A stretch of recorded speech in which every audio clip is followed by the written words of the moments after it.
get it started now. Freedom, freedom, freedom, freedom. My freedom begins at Life Force Canada. Hello, welcome to Life Force Canada. I am Karen Klassen. How many of you are feeling a lot of division lately out there in the world? Yes. Just take a moment and we're going to breathe in life force energy and just bringing that energy into our heart and letting go.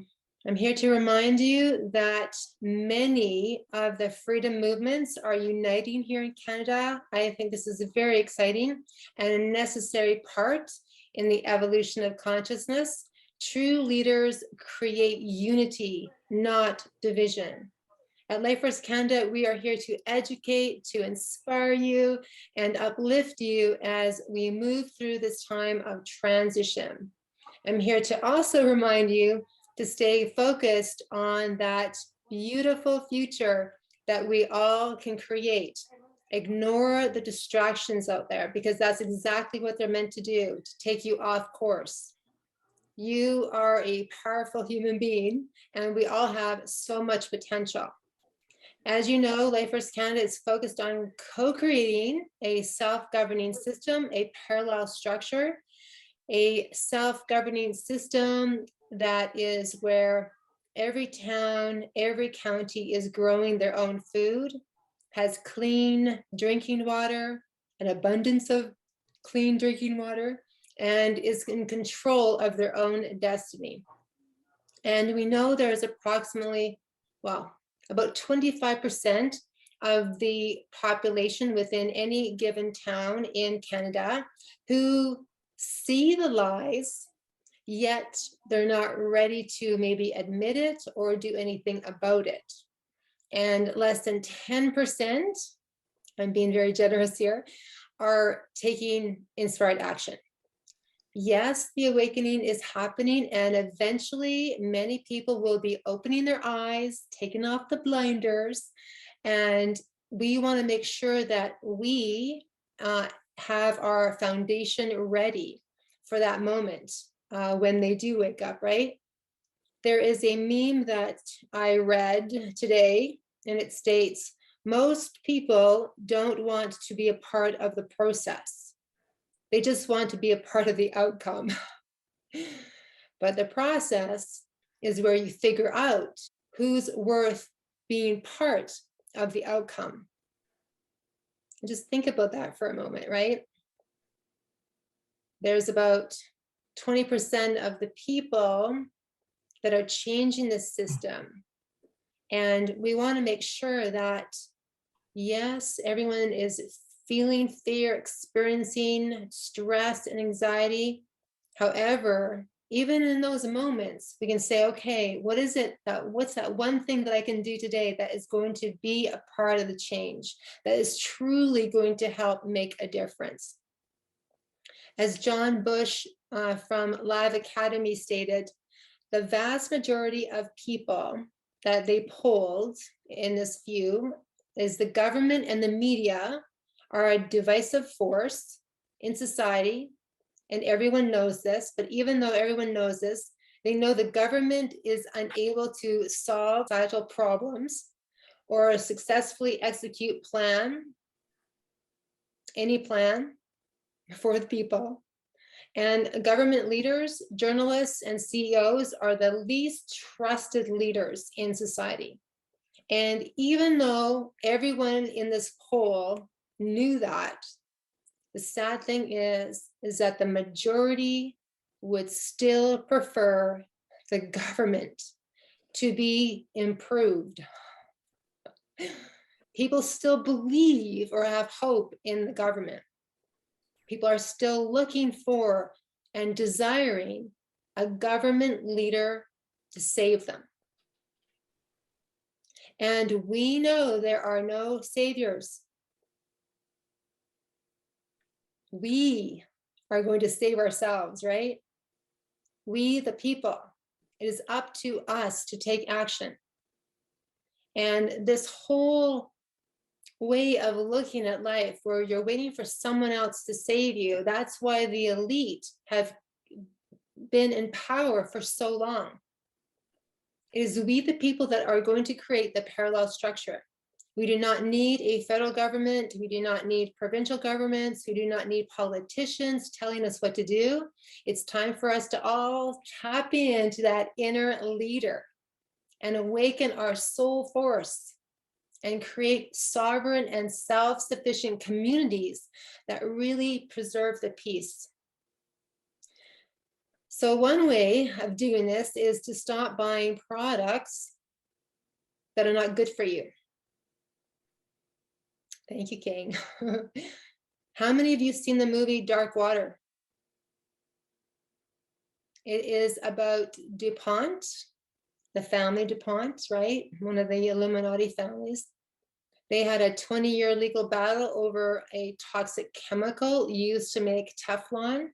How many of you have Teflon frying pans?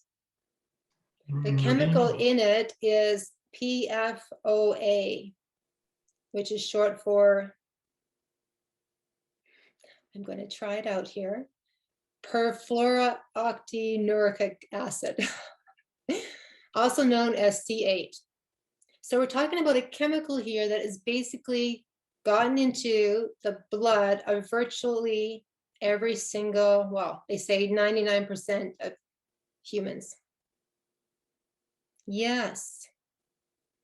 So I know many of you, right, are not watching television or weaning yourself off. This is good.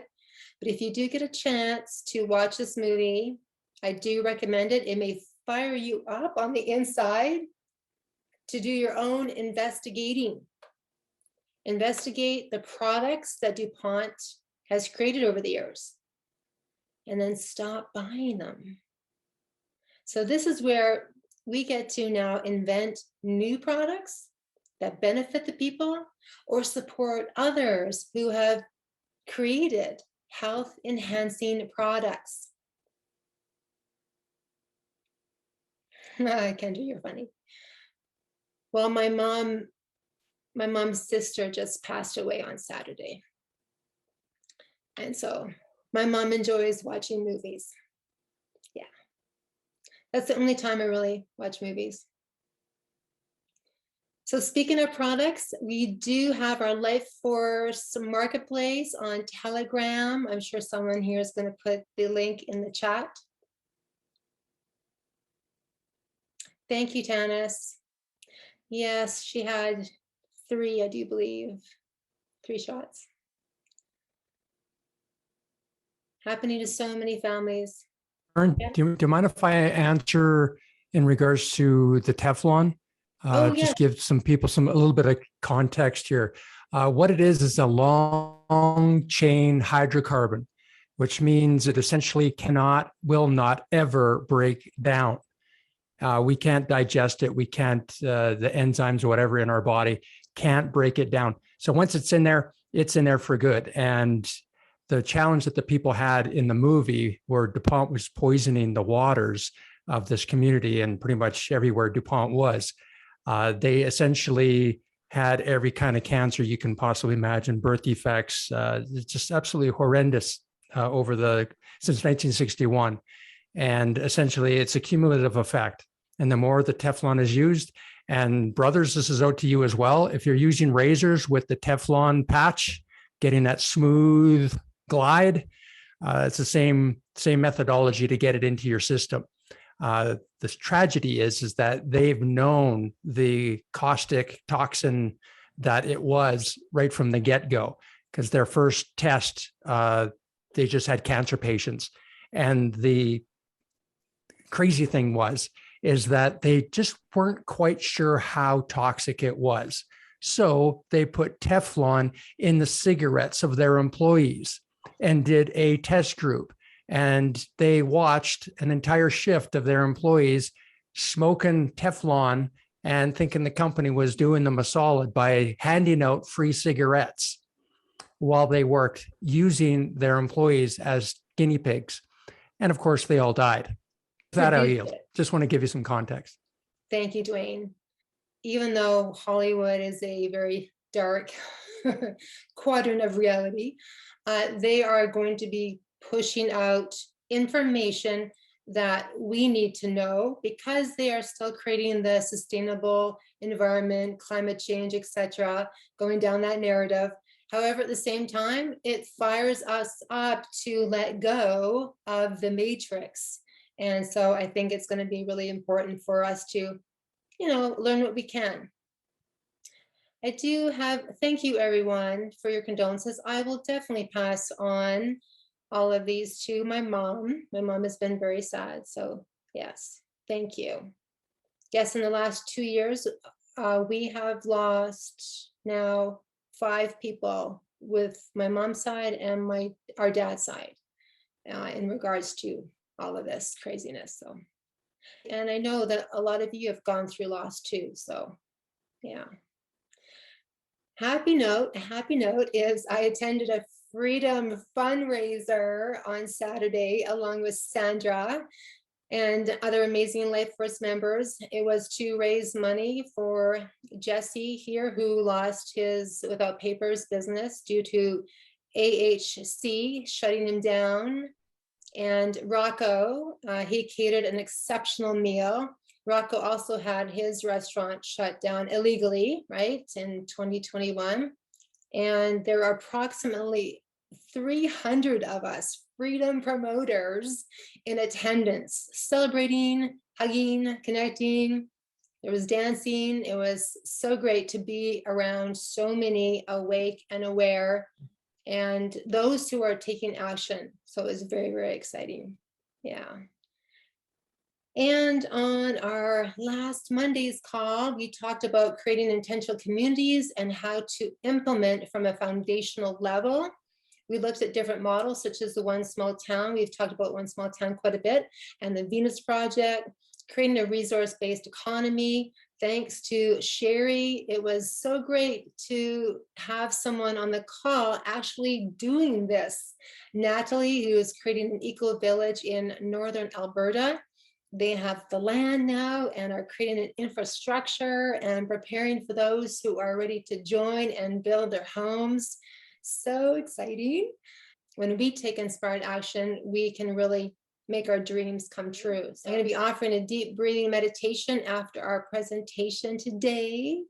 I am very excited. I'm looking forward to learning more about Activate Us with Ray and Cindy and Rebecca.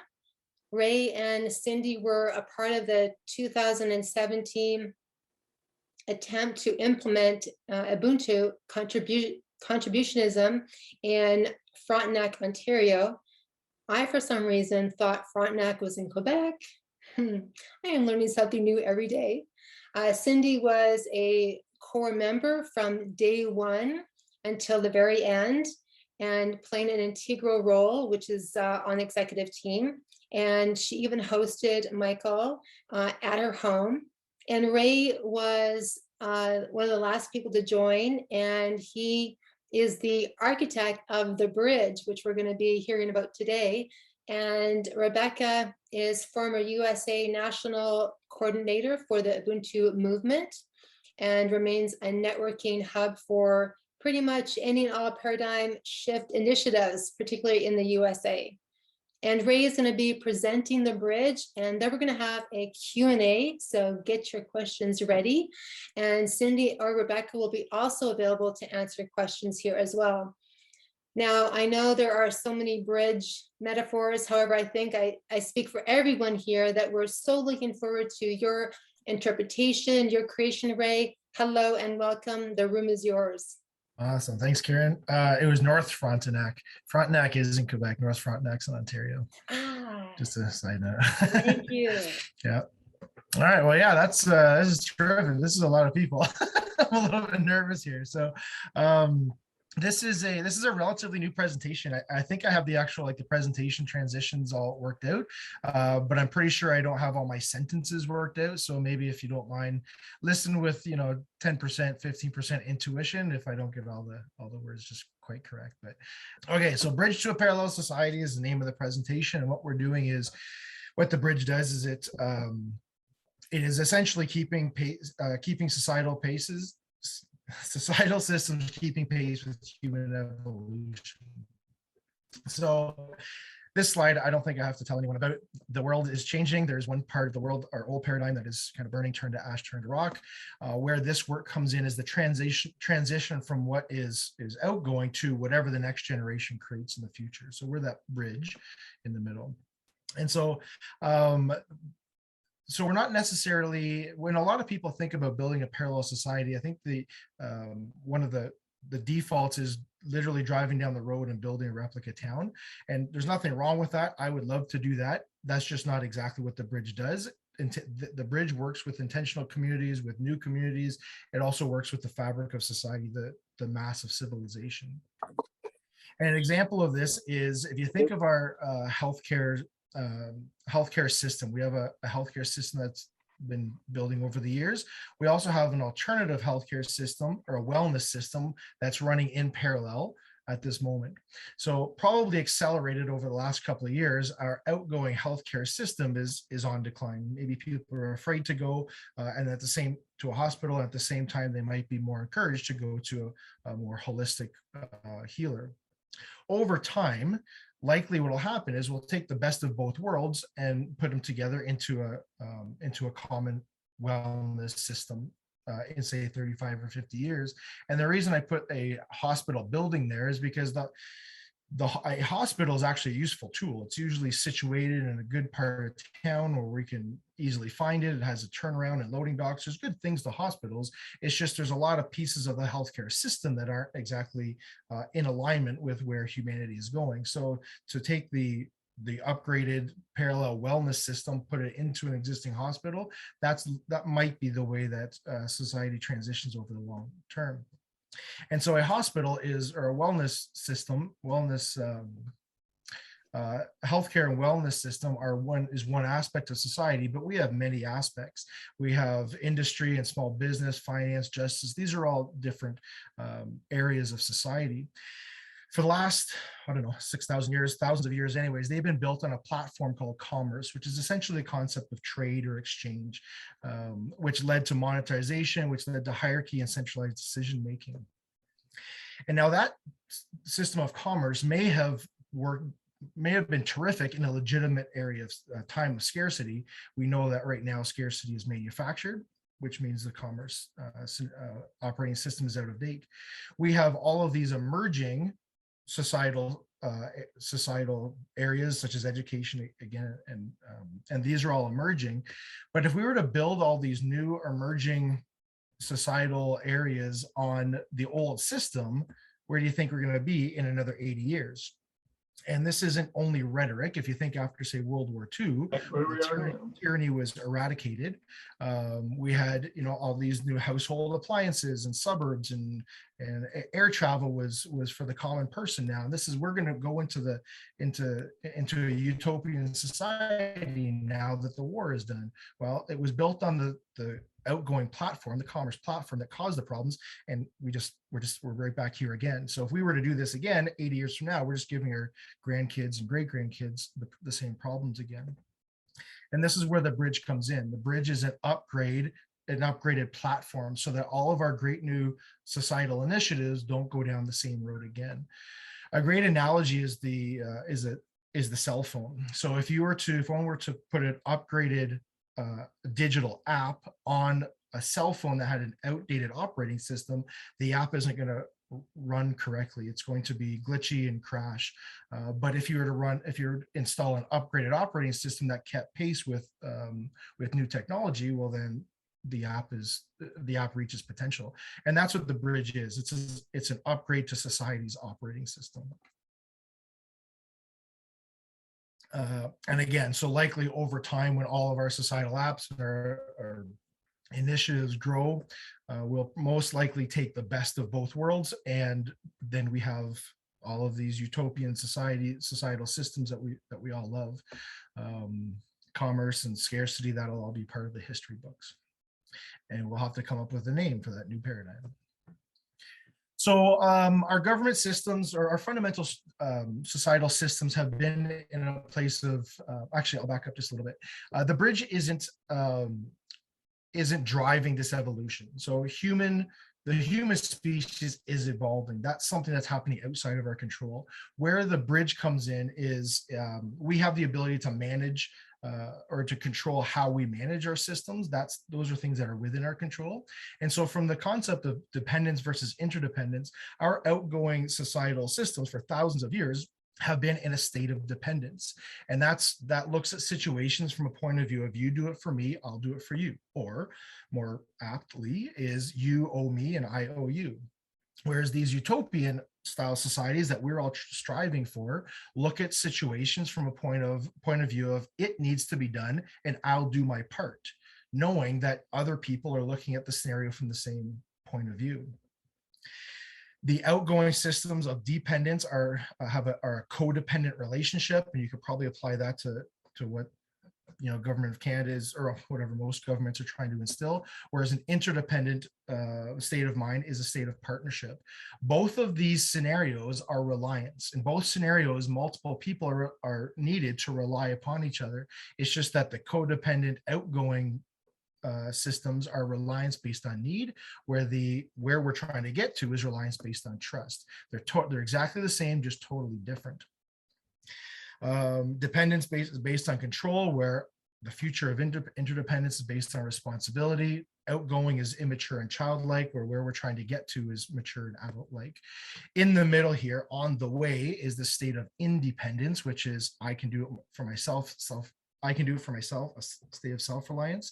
And capitalism is a great example of that. If everyone pulls up their bootstraps, pulls up their socks, and you can do it for yourself. That's a state, it's a middle ground, it's a maturing state. Now, I'll highlight this with the dynamic or the relation between nationalism and globalism. So nationalism is the state that I think a lot of countries are shooting for these days, where we can be energy independent, we can be financially independent, socially independent, food independent, where we don't need anyone else, we can sustain ourselves. That's a place that most countries are getting to. Globalism is the concept of relying on everyone else around you. Now, if you look at globalism from a childlike, immature state of point of view, you get what's playing out in the world today. If you look at globalism from an interdependent, responsible, mature point of view, well, globalism is totally different. In both cases, you can have a one world community, you can have a single currency and all these sorts of things. But when you look at it if you approach it from two different angles, they're totally different. Our outgoing systems, that earth that's turning to stone, is squarely in dependence. It is in a dependent state. So if we were to approach globalism from that, this is what you see what's playing out in the world. Most people on this call, we'll say everyone on this call is probably a safe bet, our minds, and likely our hearts, are a little bit past independence. The challenge of, or the novelty of doing it for ourselves has kind of gone away. We all have the ability to do it for ourselves, but the challenge, the novelty isn't there anymore. So just on average, we could say that check mark is about where society is.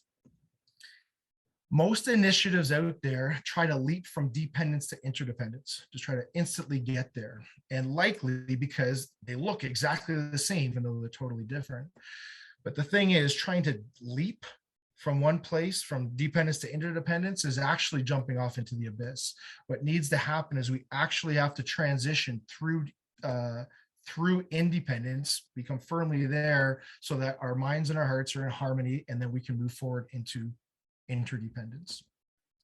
And that, in a circle, looks like this. And so once our societal systems are in harmony with and this includes our personal interpersonal skills, once those are all in harmony with where we are in our hearts and minds, then we can start moving up into a interdependent civilization. And this is where I'll play a video. So I'm going to explain a little bit more of what the bridge actually is. The bridge is a socioeconomic platform that integrates not just business and finance into society, but also community collaboration and personal development as foundational principles and means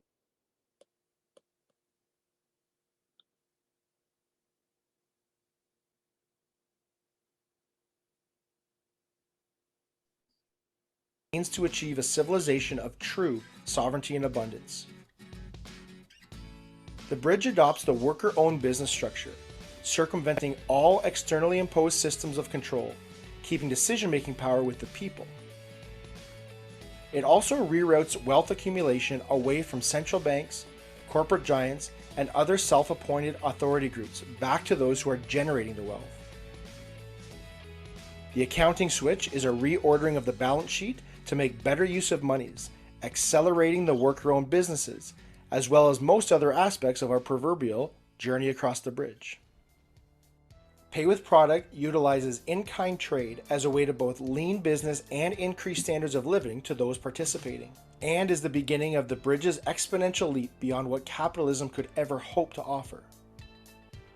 Metabolism is how compensation is distributed within a community, and it mirrors how energy is distributed within the body. It recognizes that each of us are one part of our community organism, and that the true capacity of community arises when we care for the needs of others as opposed to competing for supremacy.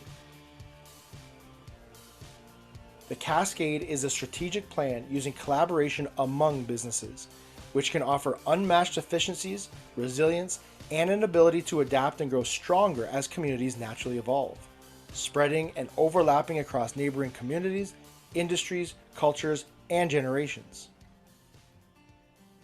Self-organizing communities transcend centralized or hierarchical power and bureaucracy, making way for incredibly efficient and nimble governance.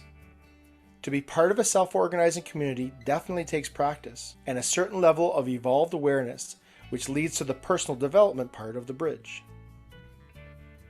Monkey Wrenches attempts to disrupt conventional ways of thinking and challenge old paradigm patterns for the sole reason of making room for new paradigm patterns to emerge. Human Mechanism explores the capacity and capabilities of each of us as part of the human species. And finally, the bridge learns to rely on intuitive guidance, accepting that intellect is not the highest form of intelligence, but rather a powerful tool at our disposal.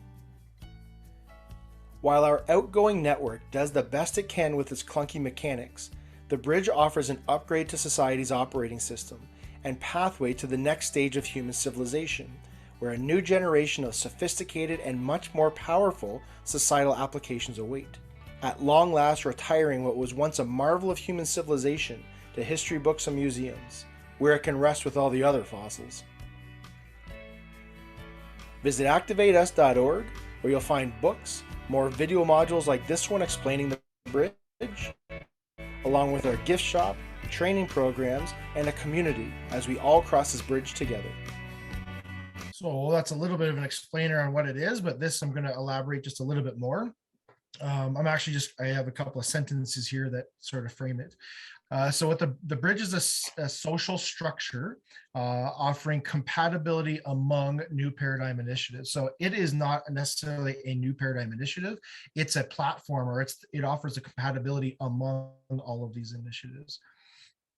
It's a common language. So to use a digital term, it's not an actual like a spoken language, but it's a common language to offer compatibility, and it's a non-hierarchical governance decision-making model. So it incentivizes collaboration over competition, and this is actually that you want an intellectual exercise. Go through your day and swap everything that was competitive with collaboration. While we were building this model, it was incredible that every little tiny, not the overt ones such as competing for sales and that sort of thing, but every aspect of society is not every aspect, but many aspects of society are collaborative. But to replace them with collaboration is really interesting.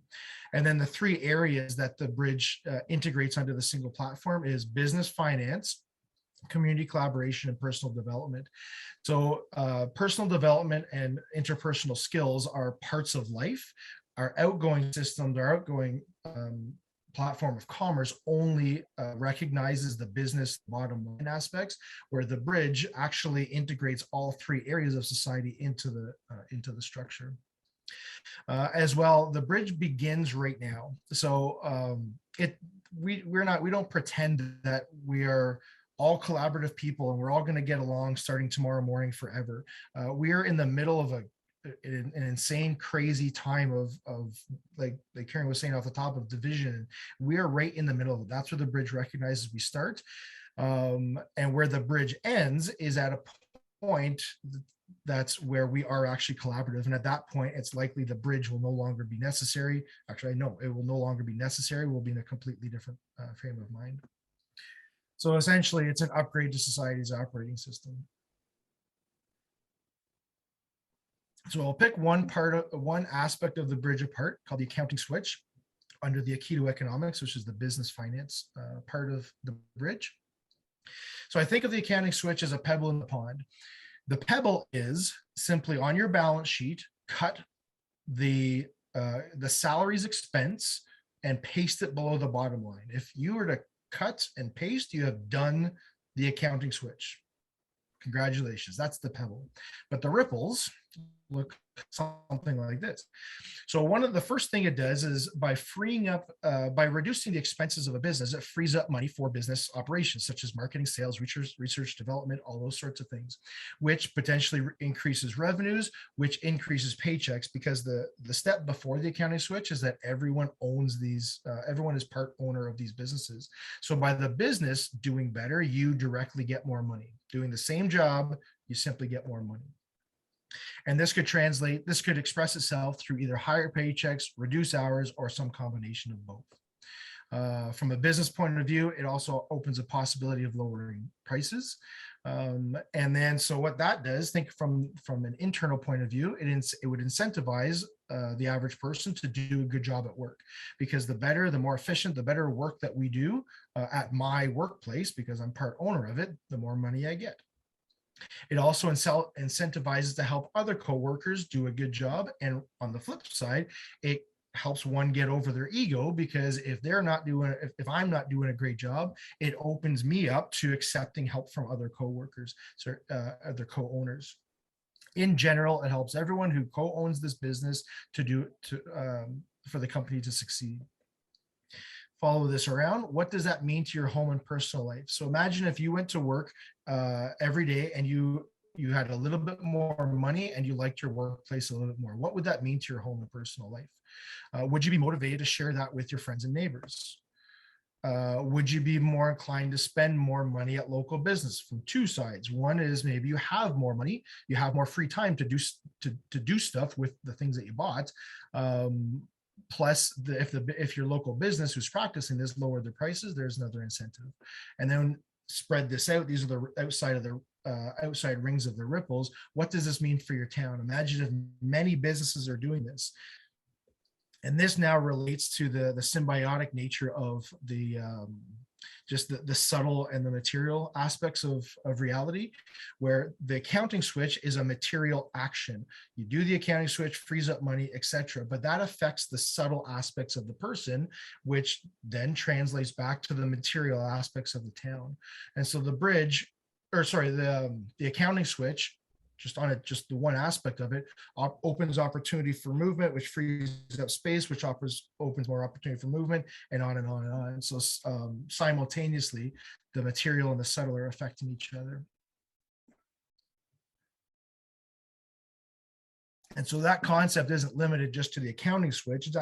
It's actually infused throughout the entire bridge model, where Aikido economics is the material over to outside aspects. You can see businesses, you can see the products that are built, and how those businesses are run affect the individual, and the individual simultaneously affect how the businesses are run. So again, the outgoing paradigm only considers the bottom line, it only considers output, where the bridge actually accounts for all aspects of society. So the over part, interpersonal and personal, and uses them purposefully to affect one another simultaneously.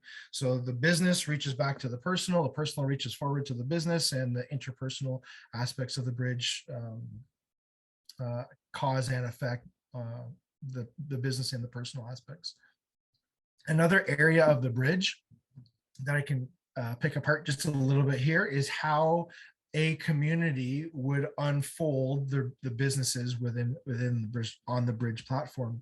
And so that unfoldment we call the cascade, and its premise is to start one business for the purpose of starting the next, which then would in turn support the previous. And so it would look like this: start one business so that you can start another, and that second one then returns the favor, and on and on and on. So that's the premise of the cascade. So I'm not going to go too deep into all of these pieces, but I do want to highlight the first phase.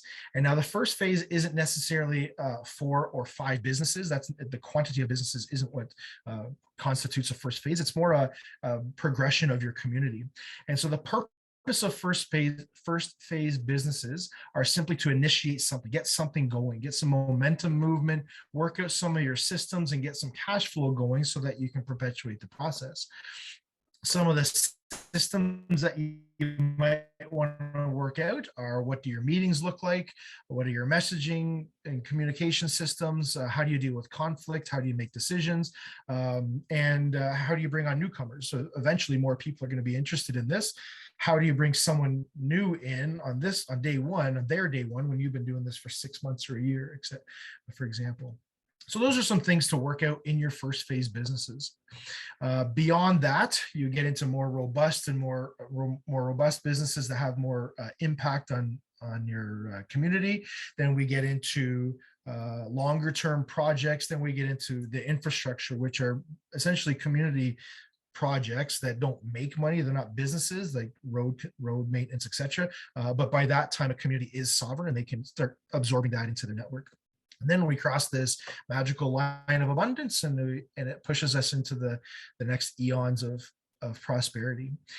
One other aspect, or one other detail I want to highlight here is just the relation between the business, the community, and the individual when it relates to these cascades. So the projects that a community initiates and brings into the world, those are the most prominent and overt aspects of society. Those are things you can see and touch. But they're not going to last if the community is constantly fighting, if they're not getting along. And the community is not going to get along if individuals haven't purged their traumas, haven't with some of their triggers. And so in this concept of symbiotic and subtle to material relation, the businesses are the most overt and the tangible. That's the stuff you can measure, but the individual aspects are more subtle, and so neither are more important than the other. They're all equally important, but just the businesses are more prominent and the individual aspects are more fundamental. This is how any town may unfold. And just any town Saskatchewan may have, say, 250 businesses that are existing at the moment. There's always room for more projects to start. And so if a group of people were to get together and let's practice the bridge, the first business they might start is a jam jelly business and sell at the farmers market. Maybe at this point it's a first phase business. It doesn't really matter if this business succeeds or not. It's not going to change the world, but what it does provide is a container or a reason to get together to work out some interpersonal skills and meeting systems, etc. More people are excited. They come into the mix. They start a woodworking business, graphic arts business. At this point, they're not, the group of people are connected. They're going to the same meetings every week, but the businesses are in a capitalist environment. They're all independent businesses. Soon enough, though, they begin networking as more businesses come into the mix, and then networking, more businesses, and on and on. It just develops as more people come in and your systems get worked out until that community gets to the point where businesses that are already existing and paying people's paychecks and they're sustainable, they realize, okay, this network of business is very efficient. It's beneficial. And if I bring my existing business into this mix, I get more benefit. I can benefit other people, etc. Then we move into these longer term projects, and then we move into the infrastructure again that don't necessarily make any money, but we've built this it's called a community fund to be able to absorb these costs until eventually we get to the point where we realize there's a whole lot of redundancies within a community that we can fill with our free time, such as road trips and sandwiches and gazing at the stars, that sort of thing. Another area to look at here, the concept to look at, I suppose, is our outgoing paradigm of commerce, our outgoing platform of commerce, encourages taking a leap of faith, go big, big projects, many projects, get a whole bunch of them started and change the world next week. Thing is, that's a lot of risk, especially because, again, we haven't worked out our interpersonal systems and personal traumas and those sorts of things. So just consider things like motivation. What if a community does go big right out of the gate and something goes wrong? And this isn't far off. This is likely what would happen if you go big. What happens to your motivation to continue on? What happens to credibility when you're trying to attract more people to help out or trying to attract investors? What happens to the finances that you have put into this? Who's going to cover those costs? And then what happens to the next attempt? Even if people have worked out any of the issues that crashed your attempt, where's their credibility and where's their motivation to continue on? The bridge, however, it's much more of it's a bit of a slower approach, where it keeps the risk much lower. In the old model, take that as a 25-year process, and you have to invest another big chunk of money, not only for more initiatives, but to account for the depreciation and the deterioration of physical assets that have happened over the last 25 years. The bridge takes the model of start small and grow into your projects.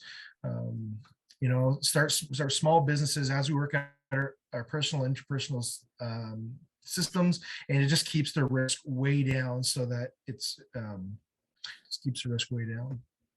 Lao Tzu's quote, "The journey of 1,000 miles begins with a single step." We're not going to solve this problem next week. I added that second part. So from a think different perspective, this is actually two. So I'll go around the horn here, and there's two different ways to look at this. So from a model perspective, the bridge starts out very black and white, worker-owned business model. So either you own the business or you don't. There's no real gray area in there. The accounting switch is cut, paste, but it offers, the ripples offer a little bit of a gray area in there. Pay with product, a lot more gray area. Metabolism is the distribution of money. So as we move around the circle of the bridge model, it actually moves from a single plane, two-dimensional way of black and white, logical way of thinking, into a more multi-dimensional, not just three-dimensional, holistic way of society. But it's also a great metaphor for over time. So we are starting right now in society in 2022 in a very black and white way of living society. Over the next 20 to 35 years, we will be in a multi-dimensional, holistic, responsive style of society. So that transition works directly for the bridge model, the aspects of the bridge, but also metaphorically as society progresses through time. Until eventually we get to a point where all this concept of business and starting a business to make money or not make money, that whole concept just goes away. And we move to something called access management, which is basically inventorying what you have, what you need, who's available. Just make up a schedule and produce it. This is that interdependent. It needs to be done. It's not about I work at this business, you work at that one. That won't even be in the psyche of people at this time. And this is how you think normal. And it's at this point where our societal systems will now have matched or become in harmony with where our hearts and minds probably are right now on this call. And once those have become aligned, that's again when that generation takes us into the 200,000 years of prosperity sort of thing. So Stephen Covey, he wrote the book, Seven Habits of Highly Effective People. And he calls the nexus between the what to do, the why to do, and the how to do, he calls that center nexus the habit. I'm not going to use the terminology habit, but this diagram, this concept works really well, where the why to do of changing, of evolving human society is individual. Each person on this call and everybody who's participating in these movements has their own personal reason of why this needs to be done. The what to do, there's no shortage. There are thousands and thousands of initiatives, and this one right here is awesome. just anyway, so there's thousands of initiatives out there. So there's no shortage of what to do. What the bridge brings into the mix is the how to do. And again, if we were to do all of our brand new shiny societal initiatives on the platform, on the operating system that caused the problems, we just go down the same road again, kick the can down the road. And this is where the bridge offers an upgrade to society's operating system. A side note here, since this is Life Force, I approach this slide from all of the different initiatives that are out there, but this model also works among all the initiatives within Life Force, all the initiatives within Thrive Solutions Hub, and this was Connecting Consciousness. And then also it would be allow all of the businesses in all three of these to connect among each other and all the individual ones. So it's not just anyways, it's the platform that all initiatives, whether you're with, no matter who you're working with, to connect. So that's a good theory. But it's actually in practice. This isn't just a theoretical model. We've been actually doing this for 2 years in real world settings. This is a super quick synopsis on how it unfolded. 2 people got together to write the theory of the bridge. That allowed us to work out some personal and interpersonal systems. We started a business to give it a try, to see what happens. That allowed us to work out more features of the bridge, to refine the model. In there, a third person came on the call. So this is me, Rebecca, and Cindy, who are all on this call right here. That business, the first business we started is called Skid Marks. It's we reclaim pallet wood and turn them into useful products. Some of the money from Skid Marks was then put towards writing, editing, and publishing in-house our first book called Monkey Wrenches. So Skid Marks helped Monkey Wrench get off the ground. Monkey Wrench then promotes Skid Marks and the bridge and Activate Us. And then Skid Marks, I should have had them available, but Skid Marks actually makes the little display stands that Monkey Wrenches is sold in local shops, because we don't sell through corporate distributors. It's only through local stores. And so Skid Marks builds those little wooden display stands. And so this has allowed us to work out interpersonal skills with 2 people, with 3 people, various different dynamics. It helped us work out the dynamics between multiple businesses. That book business has since grown into more books. The second one being our workbook. So this is if anyone wants to learn the bridge, we have an actual workbook. And the way that Monkey Wrenches helped that workbook was not financially, but what took us 3 years to finish the first book took us, 4 or 5 months to do the second book. So that was a huge help. That has turned into a training program, which I'll talk about in just a moment. And so that training program also supports the previous businesses, because if there's a community out there who wants to actually implement the bridge, distributing Monkey Wrenches and starting your own Skid Marks were both designed for a community to start up immediately. The systems were worked out. They were designed for communities to implement, so they could have some cash flow and right off the bat. Our fourth project, which is coming along nicely, is it's our store, I suppose. We do print on demand. We make designs and print on demand, and there's an affiliate aspect and a blog, and we just started a podcast. And so that obviously supports the rest of the work that we do. And in the meantime, more people have come on board, which we created the B team, which is our support network. And I'll highlight these in a little bit. So anyone who is practicing the bridge, we have a weekly, every second week call for anyone who's we just talk about the bridge. What have you done? What can work? What can, just a support call. And so that allowed us to now start networking multiple communities, or to involve multiple communities. Our next step now is to start networking multiple communities.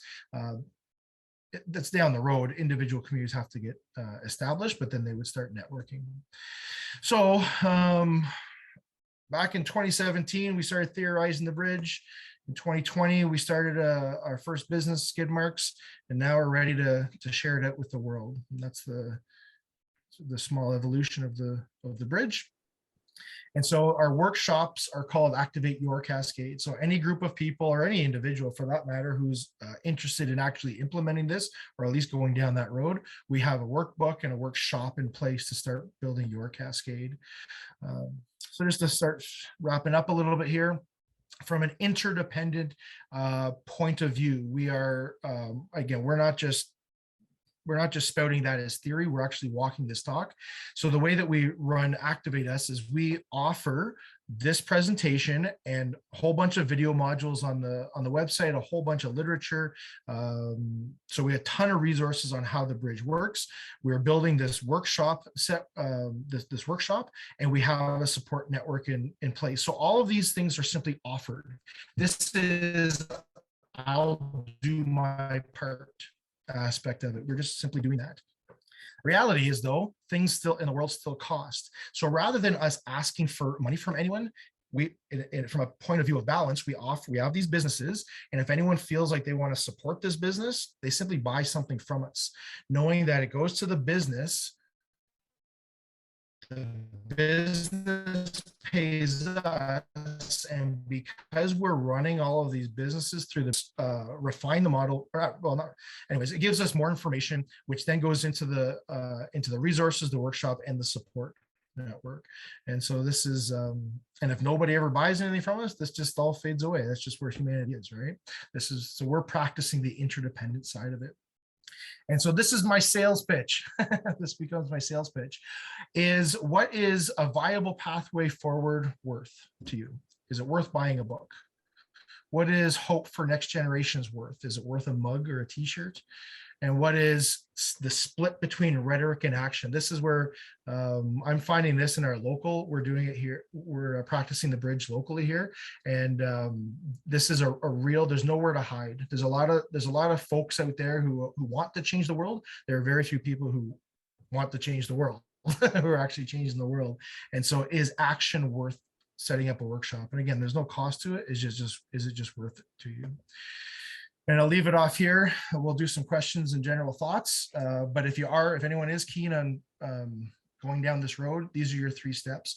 Get your team together, watch the video modules on our website, and then set a workshop date and just go from there. And that's it. Ray, thank you so much. Thank you for your patience once again. And I'm really glad that we came back here, because I really think that this is so key. We've been talking about for the past 2 years or so, the parallel structure. They're over here and there's a river, and we are over here creating freedom, prosperity, connection, and there was no bridge. So we actually needed the bridge to cross over to help people come over and unite. And so I think what you are all offering here at Activate Us is just divinely perfect. Before we get into questions, I would love for Cindy just to share, because you were at Frontenac, North Frontenac from the very beginning. We would just love to hear your experience and the breakdown of why it didn't work out, because I know this was the implementation from that. Sure, I'd love to share that. Thank you for having us here today. Really appreciate it. So I joined in November 2016, and one thing I found was there was a bunch of people that joined at that time, but they broke us up into teams, which I thought was a great idea. And our team, one of the guys on it, he had a project, and it was earthships and earthship community. So because we had things to do, we just kept going, and a lot of the others dropped off. So for me, that's one thing. Like, you got to give people things to do, and have things in place. Otherwise, so many of us are used to working for companies that you come in, you're told what to do. So we're still in that phase. There's the odd people that step forward. So then we actually got a hold of the mayor and got things going. So, that was really integral of us moving forward. There was a lot of excitement. We had a lot of fun. We actually bought a house I wasn't one of them, luckily, because it didn't turn out so good. But there was a home bought to turn into a health facility. But then what happened is some of the people on the team moved into the house, and then some of the people were owners. And it was really interesting to watch that dynamic, because there was nothing put in writing. And there weren't, you know, it was mostly talk. And the owners started acting like landlords, and the tenants started, or the people living there started acting like tenants. It's like, you know, just so contrary to what we were trying to create. And I've only got a bit of that long chat there, but I think it's probably related to what went on, is that people, they hadn't worked out their traumas. We didn't have things in place when conflicts came up, or, you know, there was a leadership team, but really how that was all to unfold. So what I really learned from that is, and Ray kind of alluded to it, you know, the businesses are important, but those interpersonal, those, you know, baseline systems need to be in place to get those other things going. And that's why we didn't want to start big. We wanted to start just small businesses and, you know, creating those relationships and how are they going to work out. And we actually started with Sociocracy in Ubuntu, which was helpful, but we were learning it as we were going. We didn't, you know, by the time it all ended, we hadn't gotten through it enough. But since then we looked into Holacracy, which I felt was even a step in a better direction. Nonviolent communication is something I really recommend. I know there's probably other, you know, other ways of doing it too, but they have a really it's nicely laid out. It's a good way to learn it, good teaching that. And then also Teal, and maybe Rebecca or Ray can say the name of the book, but I can't remember it, but Teal organizations for running your businesses. There's a lot of amazing information. It's like the next step in how businesses operate, a higher evolved, more interpersonal kind of level. So yeah, it was really a lot of people's traumas, people acting how they normally act in this old system. So it's really good to make sure that these people can work together. And if they can't, how are we going to work out those issues? Thank you so much, Cindy. Thank you for doing, and still a part of all this, not wanting to say this is not working and I'm out, but you're continually moving forward and creating next level connections. I love that you're here. Thank you. And Rebecca, we would love to hear from you in regards to how you got involved. Thank you, Rebecca. She's holding the book up. It's called Reinventing Organizations. The one was mentioning Teal. Oh, She put it in the comment too. Oh, Sorry. Rebecca, you're okay. Yeah, sorry, thank you. So it's called Reinventing Organizations, and unfortunately my blurred back. oh yeah, it's all good. And I think that I have this mirrored, so it's probably, and it's actually talks about all kinds of businesses that for lots of them for years that have been running in a non-hierarchical manner, and really very inspiring and encouraging to read about. I've been reading it now for a couple of years. It's not really great at how to do it. It just shows you that it is being done. So, which is encouraging. So The models are there. And Rebecca, I would love to hear your story, how you got involved. the way I tell my story is that I started waking up sometime in 2008 or so, and I started, looking into all kinds of, and waking up, I mean, like Yes. from deep sleep. So the first things I started doing were all about energy, because recognizing that everything is energy, and that we are evolving. And so I was consuming mentally, spiritually. I call it eating. I was eating anything energetic that I could find. And when you start doing that, somebody said that in the comments here, that really it's a consciousness shift. If your consciousness isn't shifting, then you're not actually going to get any of this. The bridge isn't going to make sense. It just isn't going to work. But when, and I don't know what it is some sort of like clock in people or whatever, but when people start waking up, they start really like, what can I consume that is going to increase this? Yes, right. And so I started I think that I was watching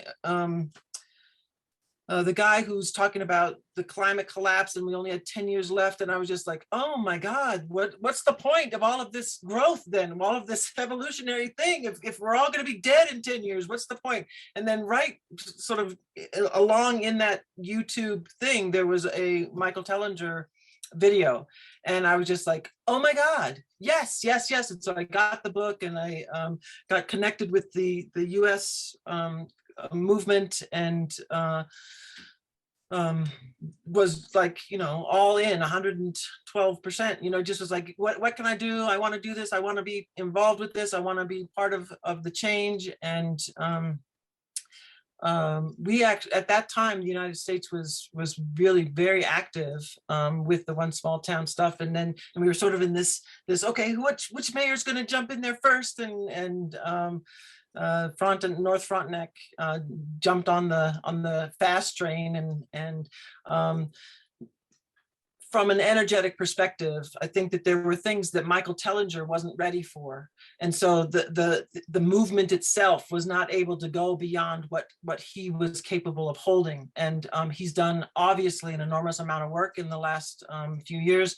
I was part of Ubuntu USA from 2016 to 2018 or so, and it sort of fell apart, really. And one can look at it logically and say, well, there wasn't enough organization, but for me, always it comes back to the energy.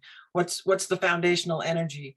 And I'm so excited for Michael that he's been doing his own shadow work, his own work, and releasing stuff that was, well, hopefully releasing stuff that was holding him back, because the One Small Town seems to be really making some headway. And if Michael isn't continuing to do his work, then he'll end up in a similar place that he's been doing for the last however many years. But it looks like he's been doing his work, and that's very exciting for me.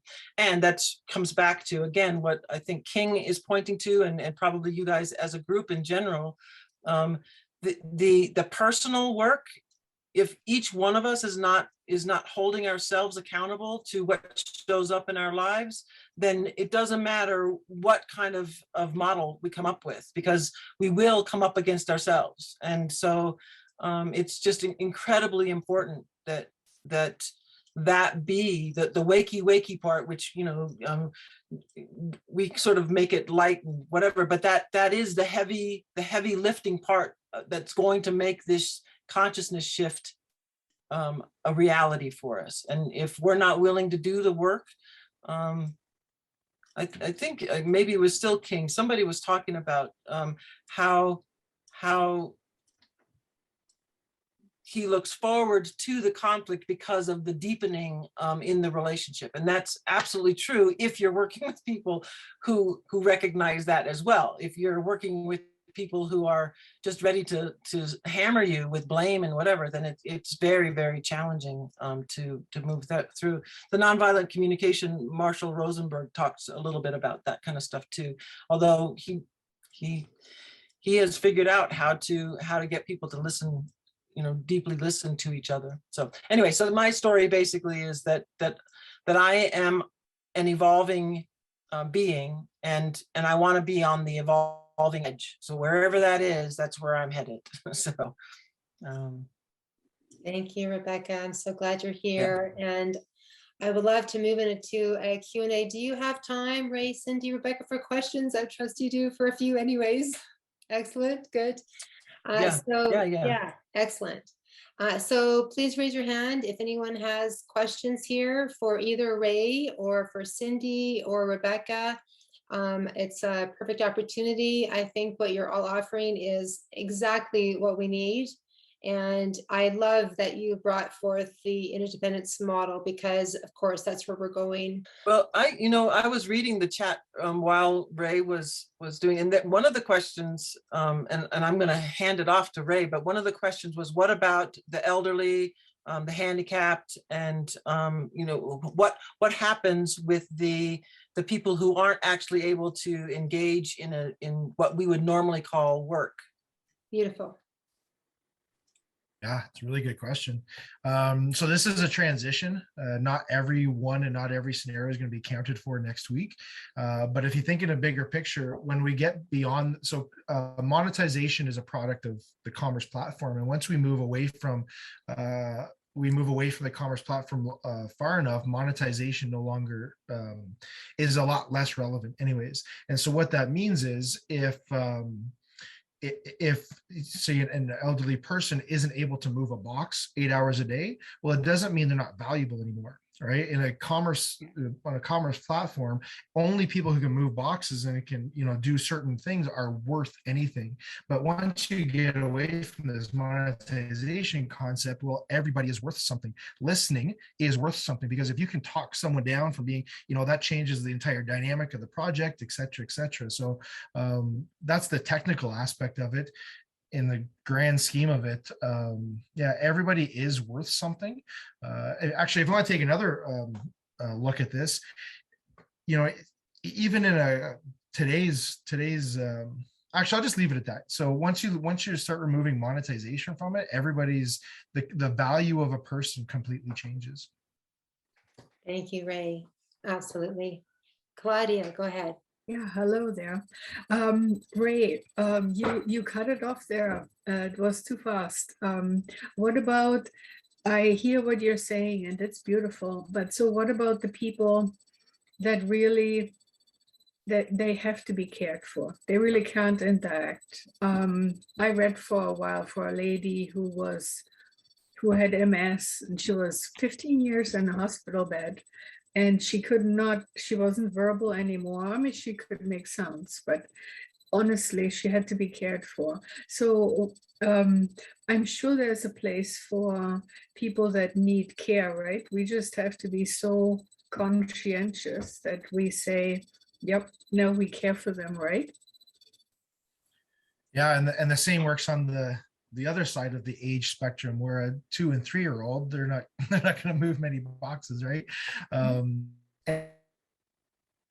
And so again, we'll have to go down the bridge a little ways, where so there's a pool of money we call the community fund, and essentially what it is if we put money together, we can leverage it.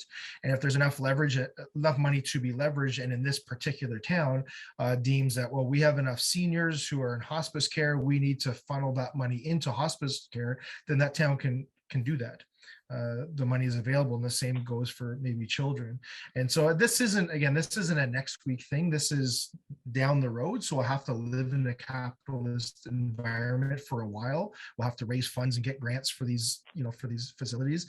But soon enough, when we become sovereign, and just the features of the bridge increases wealth accumulation exponentially. So the money that we would have to accumulate isn't at the pace of a capitalist pace. The bridge accelerates wealth accumulation, so it would actually happen relatively quickly, but it wouldn't happen right away. Okay, thank you. Yeah, and I just like when Ubuntu no longer existed, for lack of a better word, Ray had already come to join us. And he started looking at what was going on, like the philosophy of Ubuntu, and we started picking it apart. And that's where we kind of went from there, moving forward to where we are today. So what I'm doing is, meeting with Ray and Rebecca, also with the B team. And then 2 years ago, I had started a skid marks. So I'm reclaiming wood, had some experience, but not a lot. And building products, selling wood, like just taking it apart and selling it, or selling firewood. And then this summer, I'm going to be going around to markets, selling our products and selling books. So, and I'm also moving after 30 years. So like my life is really kind of hectic at the moment. So I'm looking forward to getting moved and getting more focused. Best wishes to you. With that, I yield. Thank you, Karen. Thank you, Claudia. Great questions. Taser, go ahead. Back to what was being said there about other people and such can be contributing into a community. And I just thought, well, that'd be a lot of fun. I mean, you can have, well, as King Naz there said, I mean, you can have older mentors teaching and teaching young kids, and there can be a lot more teachers in an education system, which would be fun. And then the kids can also be the entertainment for the community. They could be giving on plays, they can doing all kinds of cool fun stuff, right? As we all love to watch our kids do things. But that would be fun. And then but another thing, really cool thing is teaching kids the true history, and they would put on performances of our true history. Wouldn't that be cool? Teach us really what they know, you know. Anyway, it would be great to get everybody on board with that. Anyway, just my idea. Anyway, I yield. I love it, Taser. Yes, all the giants on stage, right? Thank you. Absolutely. Thank you. Love your passion. It's so true, right? That's what the intentional communities are all about. We all are going to be learning from each other and teaching each other through, and allowing for that learning process to be not in the old way, but through, like, we're going to be learning through each other, which is very exciting. Can I actually add on to that? Yes, Ray, go ahead. So what you're saying is exactly what we're starting to experience here. Cranbrook, we've done 4 or 5 or 6 meetings, and so we've practiced the bridge amongst us with Activate Us, but Cranbrook is the first town to actually be practicing it. And skid marks, we're starting it here, or we're doing it here. We have one woodworker, he's a master woodworker, and I can saw things. I'm not very good, but so the 2 of us are kind of the woodworking people, but there's 4 or 5 other people who said, well, I've always wanted to learn woodworking, but I never had the opportunity. So what we're going to do is we're going to be the woodworking people, and they're going to help out as they're comfortable and where they want to. And at the same time, they're going to take on the marketing side of it to sell the products. And then we're going to go to the markets and learn what they know. And so I also have the book. And so this is exactly what you're talking about. Everyone has certain levels of skills, and as where they mesh, it's absolutely incredible to like, not just to see it, but to be a part of it. Anyways, it's incredible. It's so exciting, Ray. I love it. Yeah. Olga, go ahead. Yes, hello. Ray, thank you for your presentation. Very inspirational, and somehow connects with what we do here, even though we're not talking village or housing, but people's relation and how we're learning and advancing along the way from being kind of apart, coming more together, learning about our differences. Is a process, and all goes together. I think if we have solved that problem, establishing that trust amongst us, amongst the people we work together, that's a good start to go next level. At the same time, lately, we in Ontario, Council of Ontario, the committee that I lead, we started looking at one small town and learning about it. I have a lot of questions about it, which it doesn't matter how we call it. What you're building there is, again, we're talking one small town, name it as you wish. That's the process. But the questions that come across, in the existing town, already there's some businesses operating. How we interact with these businesses, isn't there where we start and try to improve and join and help them, or we start brand new businesses in the town? That's my question. We start by starting new initiatives. And the reason for that is because it gives us a venue or a container or a reason for us to work out our interpersonal skills. And we don't want to do that with a business that already exists, because if we actually aren't able to work out our interpersonal skills and we get in fights, an existing business goes out of business. And we don't want to actually hurt other existing businesses who are paying people's livelihoods. So we start practicing the bridge. We start shifting our mindset from competitive to collaborative, and that's a big ship in the water that takes a long time to start moving over. We don't want to do it with existing businesses, but eventually there does come a time where the network of these new projects, or sort of an existing business would look at the network of existing projects and say, okay, well, if I were to be part of that network, it would benefit me, the business, the coworkers, for whatever reason. It just needs to make sense. So right off the bat, we don't want to put the risk on existing businesses, but eventually, just the theory of it and what we've seen so far, small businesses will be highly incentivized to come be part of the network. It's a good start. Thank you. It's a good answer. Thank you. Thank you, Olga. Great question. Sandra, go ahead. Thank you all for being here. And this has been a wonderful presentation. I'm extremely excited by this actual bridge that you've brought. It's a solution that just makes so much sense. My question is, you've talked a lot about the economic side, and you just kind of touched on that a little bit in regards to working out the interpersonal. There is the other side of your graphics there that showed the whole shadow work side and the evolution of consciousness. So what sort of ideas or models or systems or practices do you have in mind for tackling that side of the circle? And you don't have to go into detail. I know that you really wanted to focus on the economic beginnings. It's a really interesting question, and I won't go into detail because there is no detail. And the reason, this is again part of the so I don't know if I'm on the right side here, but if this is the Aikido economic side of it, this is the overt stuff. This is the stuff that you can talk about and manage and shift money and all that kind of stuff. And these are tactics and marketing and all these things that you can do. But as you go around to the wakey side, that's the interpersonal side, it becomes this from dependent, where it's very, you do this and I do that, and it moves over to the it needs to be done, a point of view. So on the wakey or the personal development side of things within a community, it needs to be done. Personal development needs to be done, but the bridge doesn't prescribe how to do it.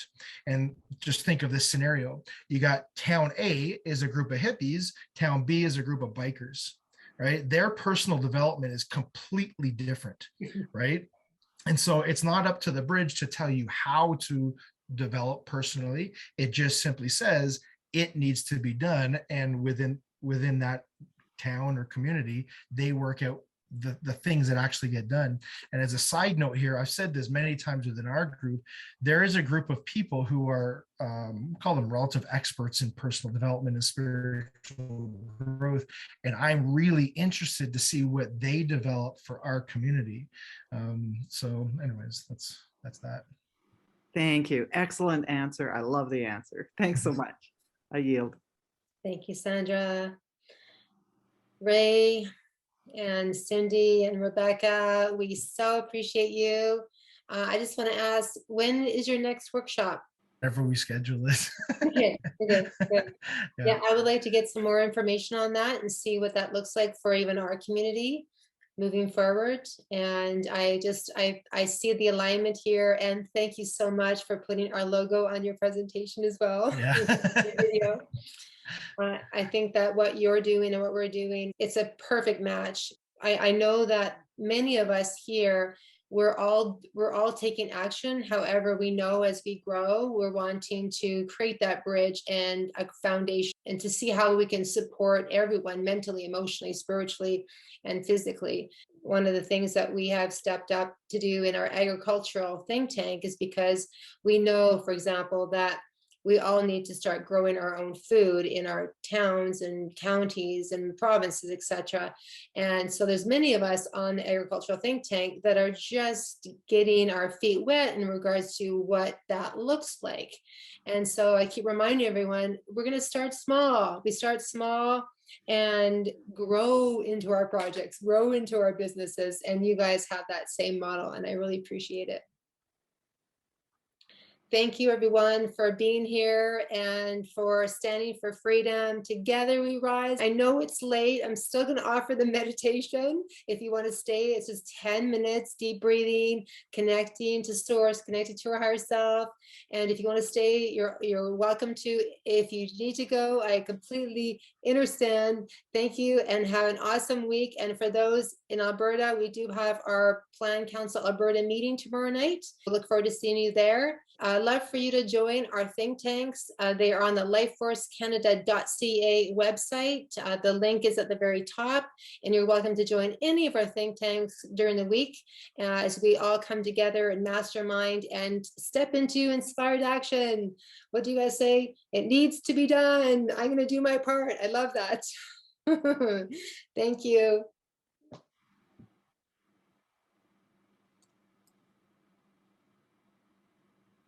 Thank you, Thomas.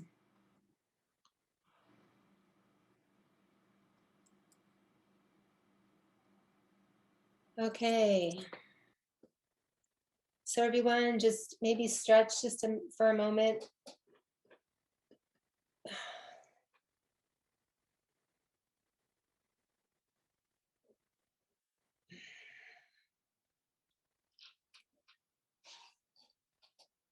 And we're going to just close our eyes. Your spine straight. And we're just going to be focusing on our breath. We're going to breathe slowly. So you're going to slow the breath down. And just counting 1 to 5 as you inhale. And then 1 to 5 as you exhale.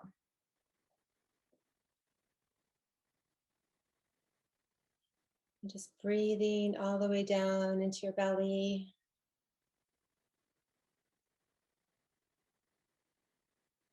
And as you're exhaling, you're just allowing any stress on feel it into your body, might be in your shoulders. You're just allowing yourself to let go.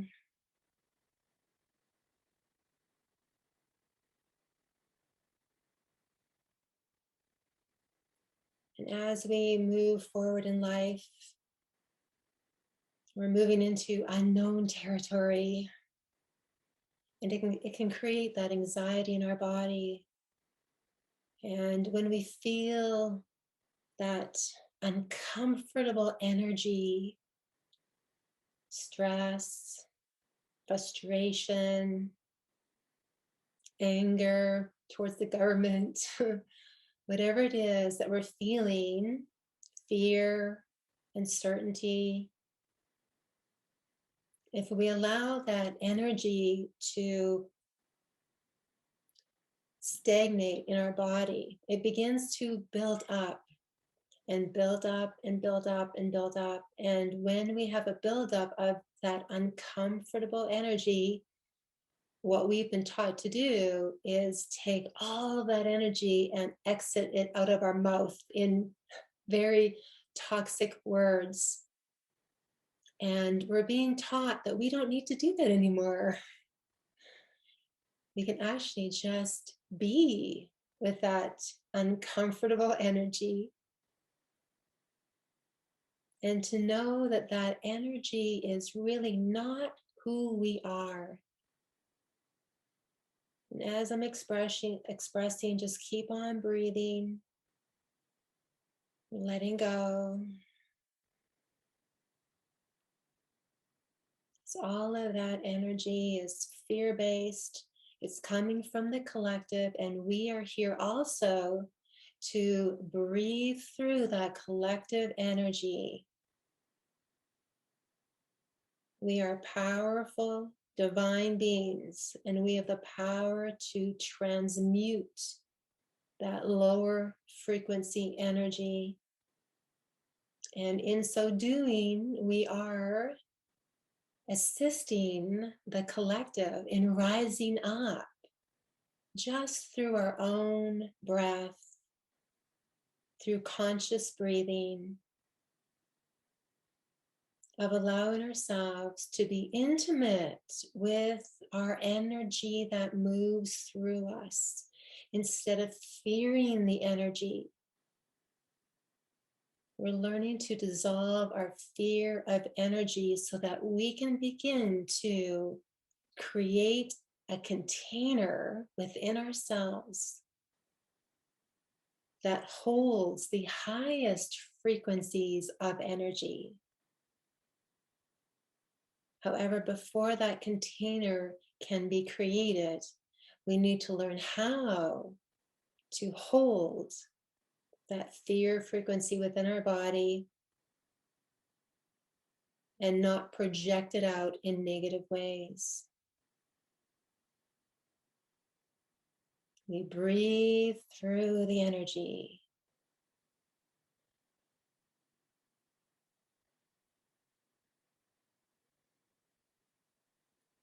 And just sitting in silence is such a gift.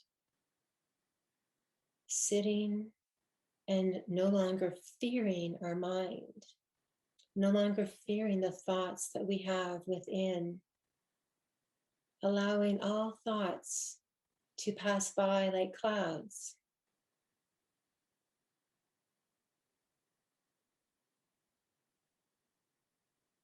And as you sit in silence and create this as a daily practice, you begin to see that you have the power to dissolve the inner critic and truly step in and listen to the voice of your higher self that's guiding you through the maze. And that voice will always express loving, kind thoughts, loving, kind words. So as you're breathing slowly and deeply, you're reminding yourself, I am safe.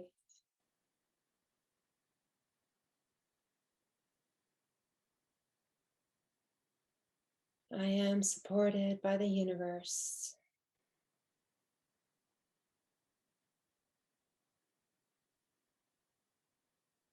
I am loved.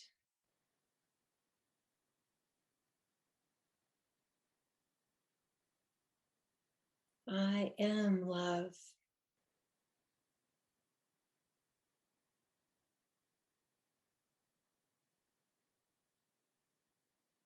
I am releasing all fear that limits me.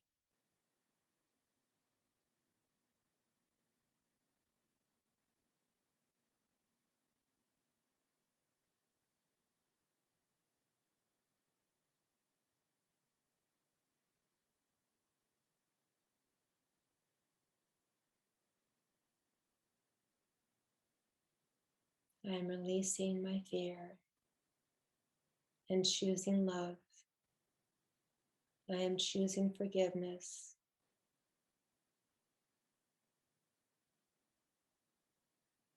And choosing to connect to my higher self. So now we're just going to sit for a moment in silence.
Whenever you're ready, you can open your eyes.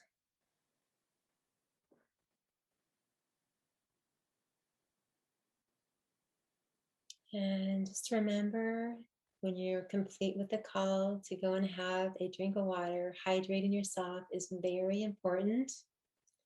And as I've been sharing with you, that all outer conflict is dissolved when we dissolve the inner conflict between the ego and the soul. Namaste, everyone. Have a beautiful rest of your evening. Thanks, Karen. Good night, everyone. Good night. Thank you. Have a good night. Thank you, everyone. Good night, everyone.